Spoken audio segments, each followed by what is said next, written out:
It's Thursday, March 20th, 2025. You're right on time for CBS Mornings Plus.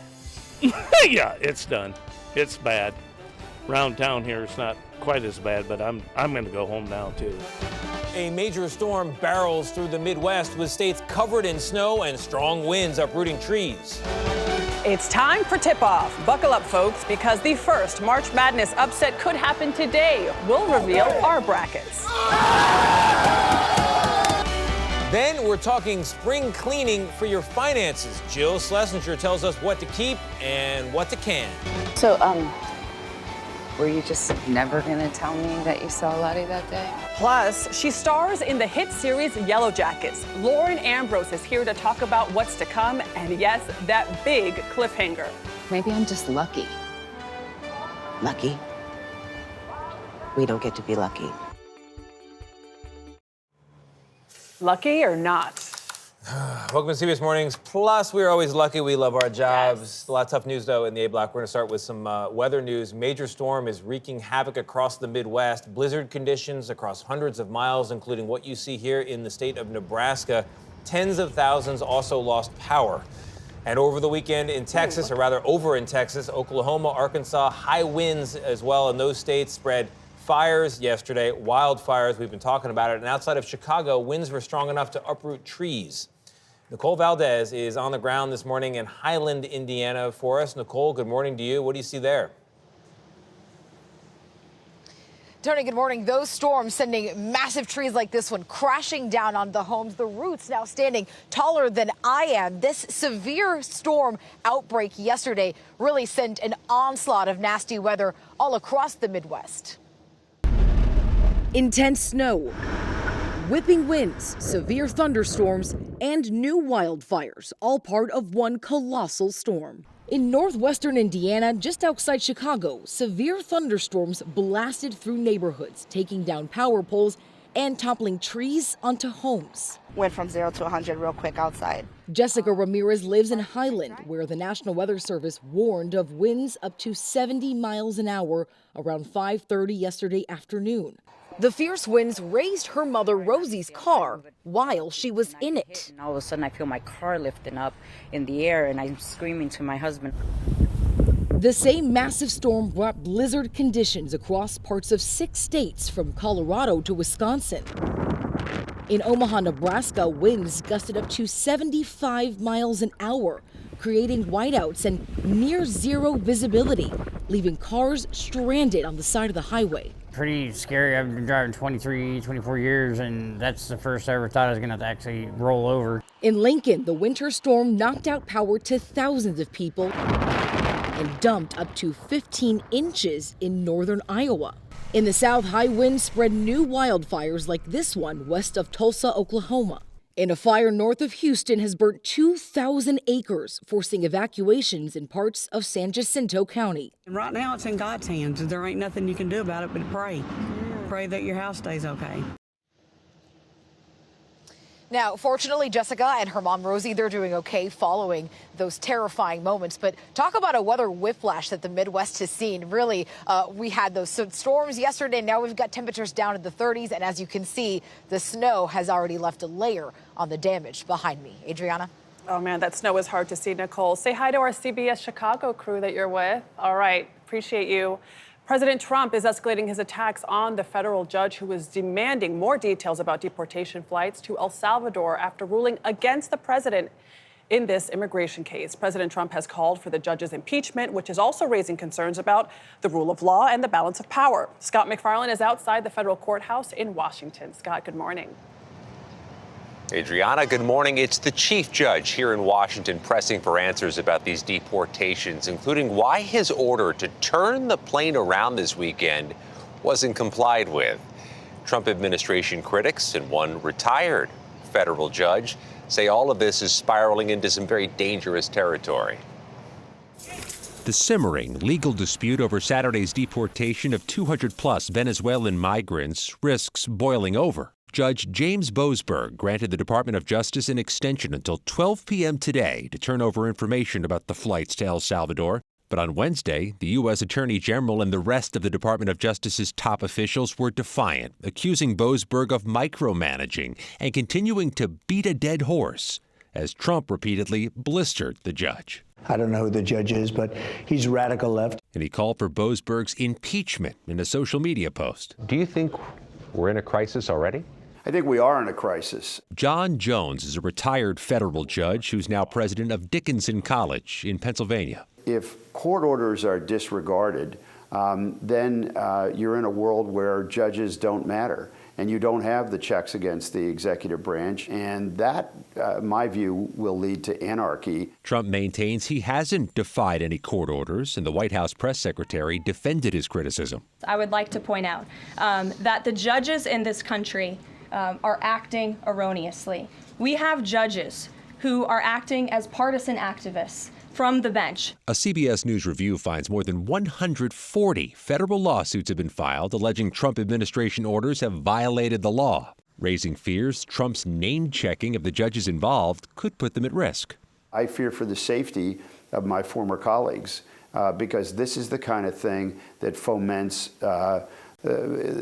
from people who possibly are unbalanced but think that they're doing the work of a benefactor, possibly foments violence against individual judges and their families. A whole bunch of big deadlines here. This case actually goes to an appeals court Monday afternoon, but there's a 12 p.m. Eastern time deadline set by the judge to get answers to those questions, Tony, about when the plane took off and when it left U.S. airspace. All right, Scott, thank you very much. We'll keep following it. Meanwhile, President Trump is expected to sign an executive order today to begin dismantling the U.S. Department of Education. If he can, the move, if completed, would fulfill a promise he made during his campaign. Weijia Zhang is at the White House for us. Weijia, what more do we know about this? Well, good morning. This will largely be a ceremonial event. The order will direct the Education Secretary, Linda McMahon, to facilitate the closure of the department she heads, which has long been a rallying cry of President Trump and his supporters. In a statement, the White House said the order will empower parents, states, and communities to take control and improve outcomes for all students. And a senior administration official says the order does not impact Title I, which is a program that helps students from low-income families, student loans, or a law that ensures special education and services for students with disabilities. Republicans have talked about shuttering the Department of Education for decades, and the Trump administration has already cut nearly half of the agency's staff. But to officially close the department, it would take an act of Congress. The president is expected to sign the executive order today in a ceremony attended by several Republican governors, as well as educators and parents. Adriana. All right, Weijia, huge change there. Thank you so much. President Trump also has a new proposal for Ukrainian President Volodymyr Zelensky. Let the U.S. run Ukraine's energy supply, including its nuclear power plants.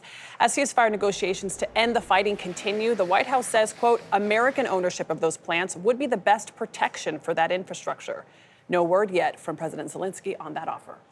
We're going to move on to something a little different because time is running out to fill out your March Madness bracket. So we figured, why not share ours with you for some inspiration?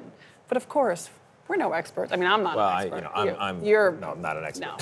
Joining us now is an expert. He's CBS Sports HQ college basketball analyst John Henson. John, good morning.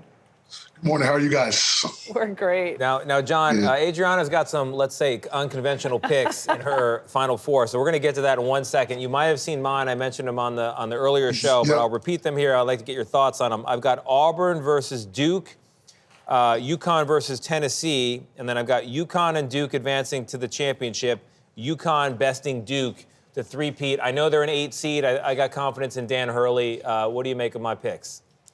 I like the other three picks, but this year UConn's kind of struggling. They've got a tough game out the gates, and then they potentially have to see a number 1 seed on the second game of the first weekend. So it's a tough roll for them. But your other 3 Final Four picks are pretty savvy. I like where you went with those. Okay, so you mentioned savvy. So let's talk about my Final Four picks, please, for a moment here. I have Duke, which we all know is a big college basketball school, right? Troy, because because I like the Trojan horse, so I thought maybe they would be sneaky. So Duke versus Troy. And then on the other side of my sheet here, which I assume is a different conference or region, I have St. John's, because I had heard from Nate that they have a new guy helping out who invested and is making the program better, and it's a New York school. And then I have St. John's playing Bryant, because it sounds like my husband's name Brian, and Brian also spells his name with a Y. So I was feeling good about that choice. Yeah. I have Bryant winning the whole thing, except I don't know where Bryant is. Tony had to look it up this morning. Yeah, it's in Rhode Island. We clarified that. To clarify here, she's got St. John's versus Troy. Oh, yeah, okay. And then Bryant versus Duke. Sorry, I read it wrong. Oh, no, you read it right. No, I read it right. I'm reading it wrong. See, we don't know anything. I don't know a thing. But really, tell me, is it possible? Can Bryant win it all? So, I love the upset pick because weird things do happen. However, this Duke team that you say that they're going to beat, they're the second highest rated analytic team to ever grace the books. So I don't know if they're going to beat Duke in the championship, let alone get that far, but crazier things have happened. I like the Troy pick. Troy's a popular upset pick, not to get to the Final Four per se, but that's actually a nice pick because as you go through the bracket, I don't know how you guys do it, but you get more points for upsets. So you might have a good strategy by pushing them forward, and it might look good in a couple of weeks because, as we know, no one gets it right. So you got to have fun with it. That is the nicest "your bracket is bad" I have ever heard. He was so polite in that. Yeah, translating He's that. Upsets do happen. You never know. Listen, I believe in Cinderella. I'm here for the Cinderella stories. She got the prince in the end. What John actually said was, not a snowball chance in hell that Bryant is going to make it. When Bryant advances, everyone's going to be texting me. I can't wait. At the end of the day, all our brackets are going to get busted. So, I mean, if you don't get it right, it's okay. Is it true that no one has had a perfect bracket ever? I think that is one true, guy, right? maybe a couple years ago, maybe. One guy, maybe. I'll be the first one to get none of them right. I'll pick 0 winners. I'm terrible at this. We all are. You're great, though, and glad to have you here, John Henson. Appreciate your time. Thank you so much. Programming note, first round of the NCAA men's tournament tips off today across CBS, TBS, TNT, and True TV. Tell him, Tony. All right, ahead. I think we can all agree that we are over the high price of eggs. Some new plans to bring down prices, though, are making headlines. But could they do more harm than good? We'll break it down next.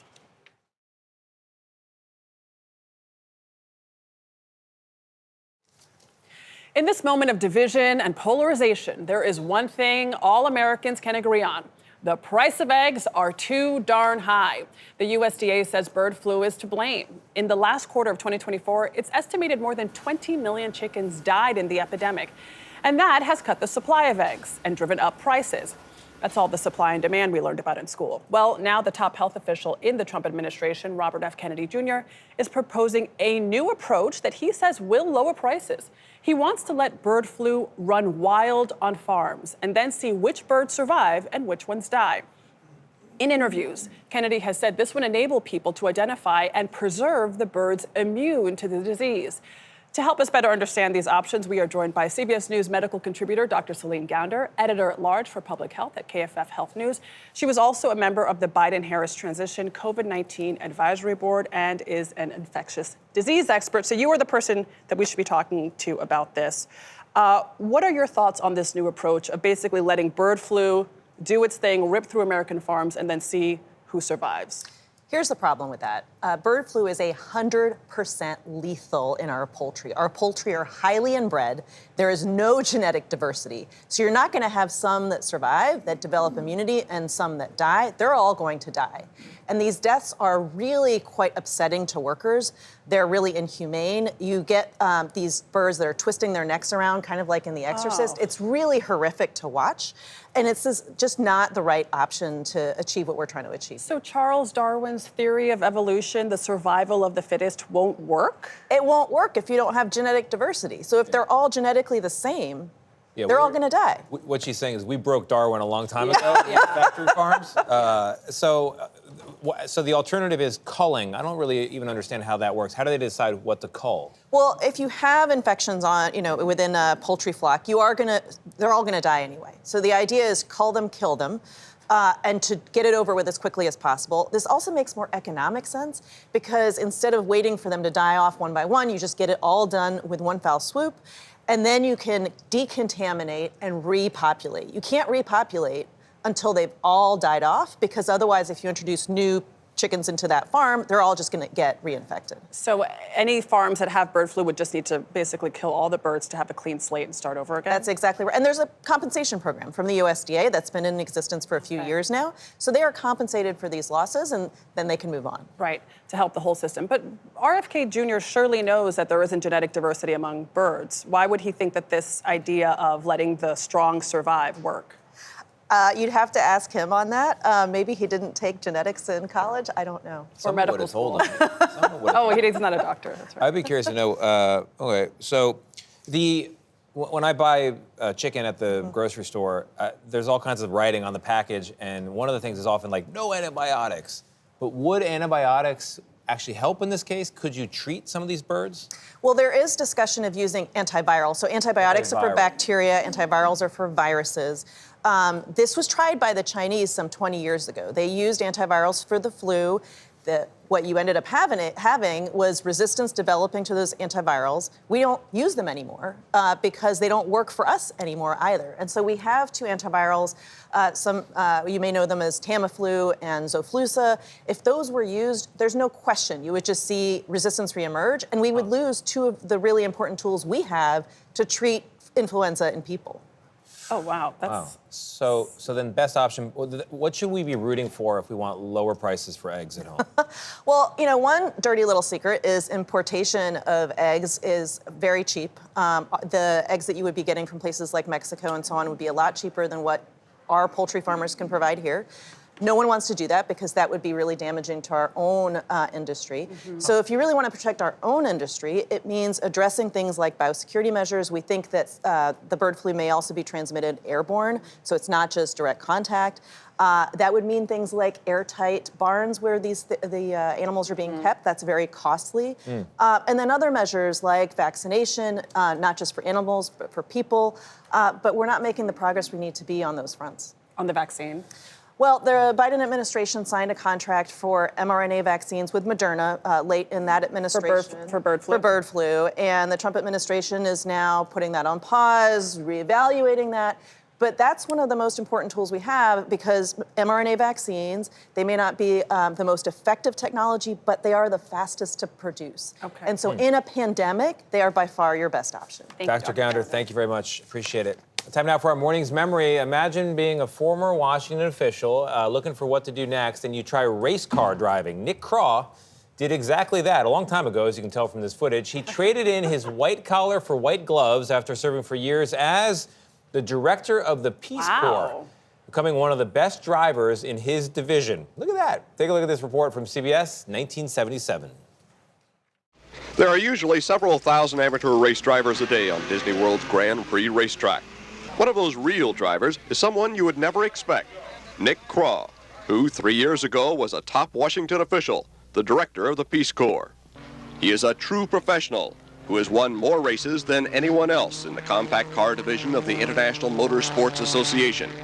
But victory lane at the track is a long way from the Washington office where Craw spent 1973 and 74, trying to revitalize a declining Peace Corps program during the Nixon years. Racing was something I had done before I was in the Peace Corps, and I felt if I was going to fulfill my racing career, I really had to go back to it and devote full time to it. Let that inspire you. It is never too late. It's never too late. A lot of government workers not making a switch voluntarily, but maybe they can find happiness in a new pursuit. Yeah, let's hope so. All right. All right, ahead, spring cleaning isn't just about getting your home in order. Our Jill Schlesinger says it's also a good time to clean up those financials. She'll share some tips next.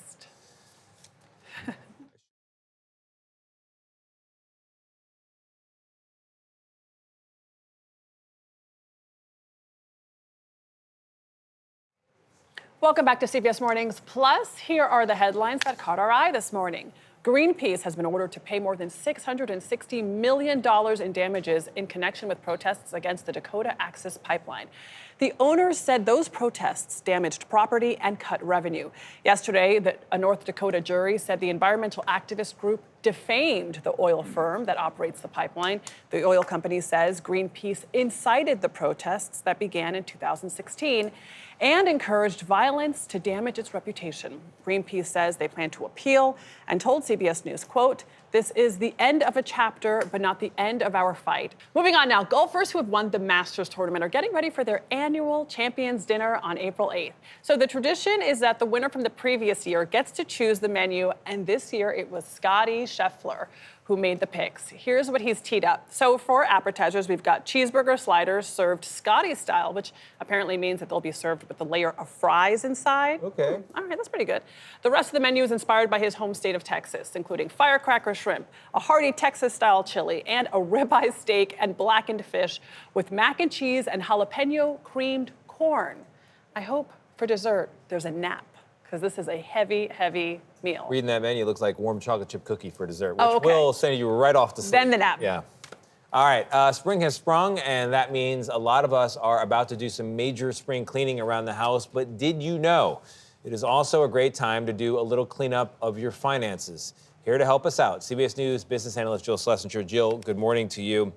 Okay, this is also the middle of tax season. Yes. What do people need to know when it comes to storing tax documents? It used to be that people had these boxes of taxes from, like the Friends era, 1990s. And so you don't need to keep them that far. But to be clear, you do need the past 3 years' returns and the supporting documentation in case the IRS audits you. They usually go back 3 years.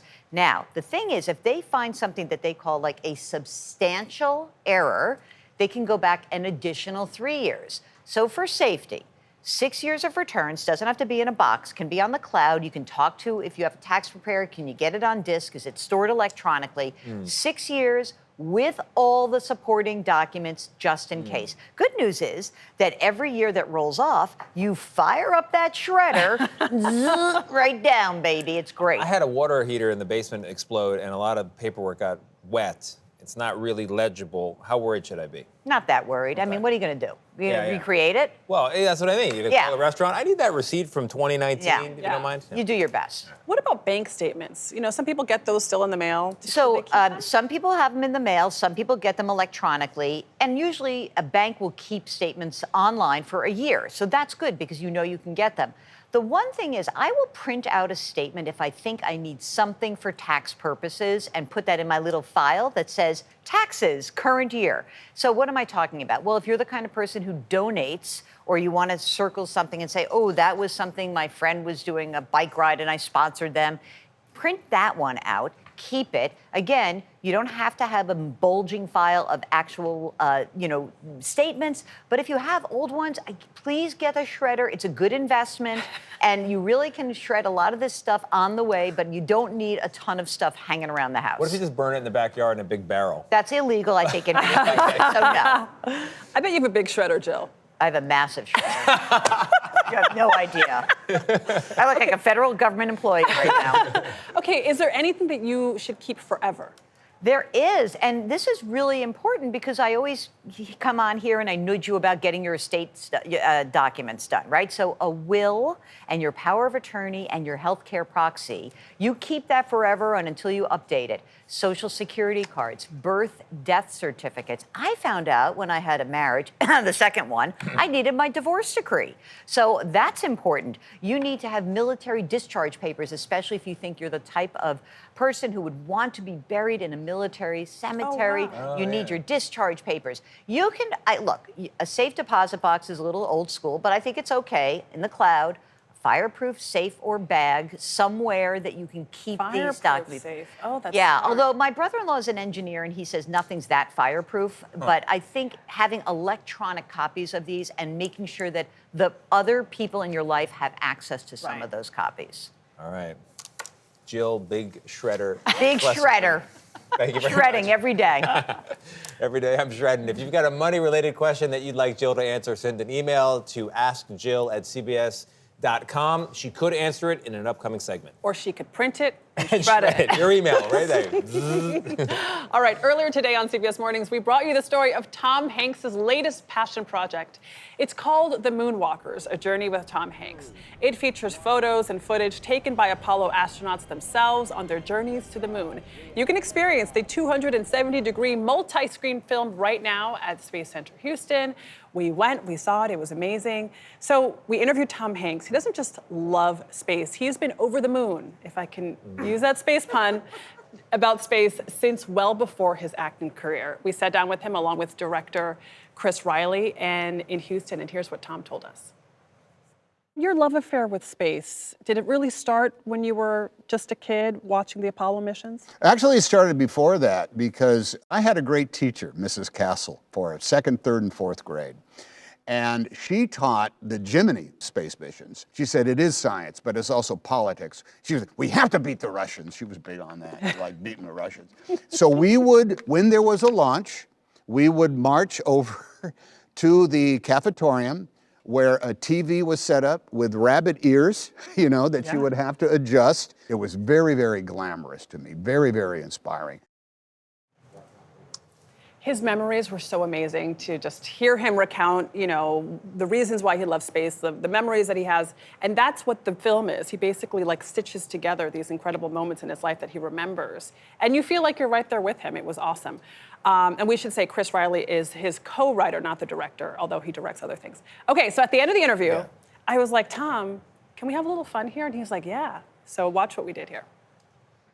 I wanted to see, Tom, if you wouldn't mind doing some quick rapid fire, 3 questions. Bring it on. Okay, this is all space themed. Okay. Favorite Apollo mission? I'm going to say 17 because it worked perfectly. Everything was absolutely, and they went the farthest. Favorite astronaut? Okay, I'm going to say Dave Scott. Dave Scott had the perspective on it that I just thought was, I felt I would be like Dave Scott going on. Which mission was he on? He was Apollo 15. Okay. Favorite space movie? Including your own. Including my own. That's not fair, is it? I was, okay, documentary or like one that we No, make like up? feature film. Feature, oh, I'm sorry, 2001: A Space Odyssey. I'd be insane. I started seeing that movie regularly when I was 13, and I've probably seen it 200 times since. There's a lot to study there, yeah. He was so fun. He likes fun. He's incredible. I would actually struggle to interview him because he's so telegenic and he delivers monologues in his answers that you're just sort of swept away. I'd feel like I'm watching him on TV and then I'd be like, oh wait, I'm in this conversation too. Like that line in the earlier clip you played on the first 2 hours where he was like, if you want, if you need. If you seek some reassurance, I've watched this piece many times as we were working on it. Shout out to our producer, Myra Zuleta. She did an amazing job.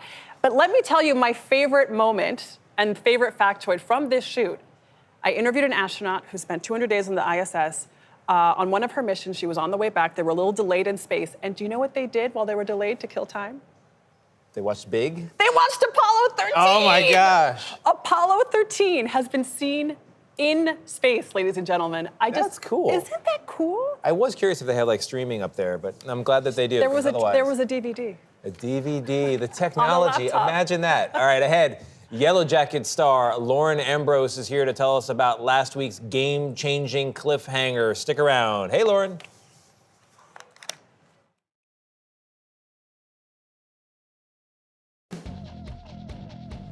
Our next guest stars in the hit show Yellow Jackets, now in its 3rd season. Lauren Ambrose plays Van Palmer, a survivor of a plane crash that stranded a high school soccer team in the wilderness. We have a preview of tomorrow's episode. Here, Van and her partner, fellow crash survivor Thaisa, have an argument about the death of their friend, Lottie. You're improving. Even your doctor could hardly come up with a better word than miracle. And it's not because you changed your diet. It's not because you got any kind of treatment. Maybe I'm just lucky. Lucky? We don't get to be lucky. Look, even if you're right, I already told you I'm not willing to live that way. Lauren Ambrose joins us now. Good morning. Hi. Hello. So this show, as a lot of viewers know, takes place in 2 timelines. There's the teens and then there are the adults. Yeah. And your character wasn't supposed to last this long and be part of the adult part. So what was it like for you coming in kind of unexpectedly? Well, it was great because I was a fan of the show in the first season, and I'm sitting there watching it going like, this would be a great show to be on. And then they called and said, hey, do you want to be on the show? I'm like, yes, absolutely. I want to come and join all those ladies. They just called you from the blue? There wasn't like a campaign? Your agent wasn't like sending texts on the side? Well, you know, they needed a redhead. They needed somebody who fit the bill. So I slotted right in there and that's great. Joined up with all these fabulous ladies. And yeah, it was great. It's been great. So your character is involved in a romance in this season, but because Yellow Jackets is Yellow Jackets, there's a little bit of there's a hint of something darker going on here. So talk to me about this relationship between Van and Ty. Yes, Van and Ty, they're sort of these cosmically connected ladies who, you know, they were able to sort of live their fullest selves in the wilderness and, you know, express their fullest sexuality and be them there. And then, you know, they continue on in adulthood, and Ty actually kind of drags Van back. Van's made this nice life for herself, and then she gets kind of dragged back into the drama of the chaos of the Yellow Jackets world. So there is so much drama in so many different time, like, you know, space continuums. So your character, you know, obviously there's a younger version of you played by Liv. How do you guys get together? Do you get together to decide how you want this character to be like, or do you both have your own processes? Yeah, I had a whole season to sort of watch, live, and marinate in Van, and then I just kind of, you know, I don't want to do an impression, but I just kind of tried to vibe it, but Liv is a fabulous actor, and we kind of work very similarly, and we did get to, you know, talk about the character and make decisions. You wear this all very lightly, but it's a show where, first of all, it's TV, so it's tight shots, right? A lot of it's in the face, and psychologically, this has got to be a difficult character to play. Not only do you have all the stuff you're dealing with that happened after the plane crash, but you're cancer, you're fighting cancer, you're a survivor. Right. What was it like building this character, and then what's it like living with this character? I mean, it's great. You know, everyone says, oh, how do you deal with all the dark stuff they have to do? Yeah. And as an actor, I mean, that's kind of the gold. So the more, you know, the more kooky it is, the more you get to do. And so I kind of welcome that. And then it's been great to sort of have these fabulous women that, you know, to work with people my own age and have my colleagues be women who I respected their careers, and now we work together. It's been great to collaborate. Hilary Swank's joining the season. How did you guys haze her into the group? I don't think there was much hate. You know, this is like all a bunch of working mothers, and everybody's. Hillary's a boxer. No, I know. Yeah. I wasn't about to haze Hilary Swank. No way. No way. No. Yeah. Lauren, thank you so much. Can't wait for the next season. There was a cliffhanger at the end of the last episode. Oh, I know. All right, the new episodes of Yellow Jackets drop Fridays on Paramount Plus with Showtime, which we are so proud to say. Proud to say. Say it with pride. I'll say it again. Paramount Global is also a division of our parent company. What's the company called? Paramount Global. That's right. It's on our checks. All right. Ahead. CBS Mornings Deals lifestyle expert Elizabeth Warner is here with some hair dryers designed to give you a salon quality blowout at home. Stay with us.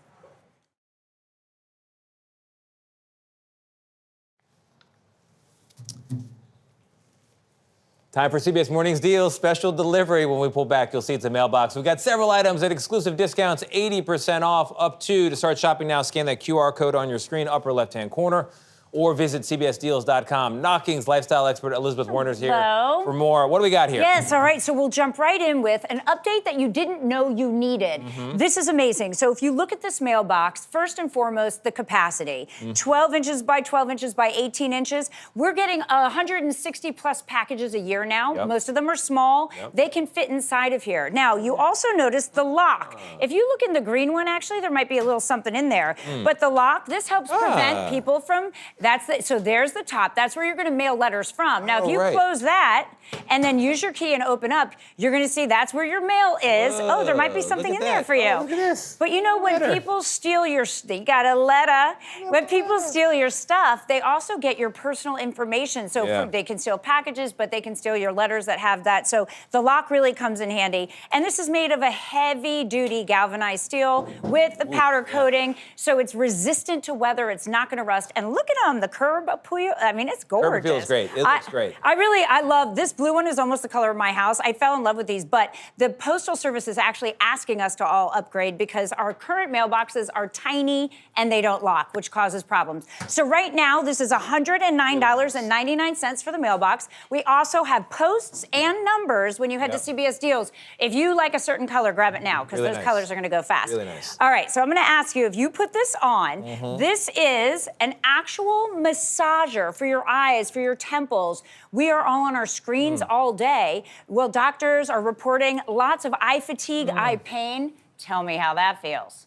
That's great. It's amazing. So this is going to force you to put your screen down, obviously, because you have it on your eyes. But when it gives you the massage, there are 4 different massage options. So if we push the little button on the side, it'll switch through those different options. It also has Bluetooth connectivity, so you can listen to your music. You could listen to a book, relax. You could listen to guided meditation. Look, are you even awake anymore? Oh, man. You're in it. Really? You're in it Really to win nice. it. It is absolutely delightful, and it's going to help with that eye fatigue and the pain. And I think this is a great gift to give someone that's always on their screen. Give them this. Let them put that screen down and relax. Put that on before you go to bed. You'll be amazed how fast you go to sleep. Right now, it's $79.99, and that's a $70 savings. So this Really is a cool. great time to pick it up. Hold it for the holidays. Give it as a gift. All right, so when it comes to hair care, salon quality tools are insanely expensive, $600. We have tools today that start at just $49.99. These tools have all of the bells and whistles. This weighs less than a pound. It's got lots of different options on it in terms of heat. There's what we call a cool shot on it. When you push that at the end, you can get that cool air. That's going to help keep your style longer. And then we also have a styling tool that doubles as a hair dryer. So when this is on, you dry your hair while you're styling it. And unlike the days where we have the brush and the hair dryer and we're trying to, it's one tool. So it does it all. If you're traveling, you only have to pack one thing. The styling is absolutely amazing. It's going to give you that volume and that nice smooth look that you get at a salon. So these start at $49.99, and it's a savings of about $200 on each tool. Really Hello, nice. darling. Hi. Do Hello. you use a blow dryer to dry your hair? So the makeup room does use a blow dryer, but I'd like to dispel some myths out there. Yes? that What? Nate Burleson has introduced into the public sphere. At home, on the weekend, the hair can still look this good without a blow dryer. Ooh. This technology of the hand through the hair, this is an incredible device, actually, I find. It's I've very seen it. mobile. It can do all kinds of things. Yes, weekend hair is good. It works. I like it. Elizabeth, thank you makes very sense. much. Appreciate it. We do partner with these companies. We're proud to say to get these deals, to buy anything you saw on your screen, scan the QR code there in your upper left or visit cbsdeals.com. We will see you guys tomorrow. Thanks for being with us. See you at CBS Mornings Plus. Bye.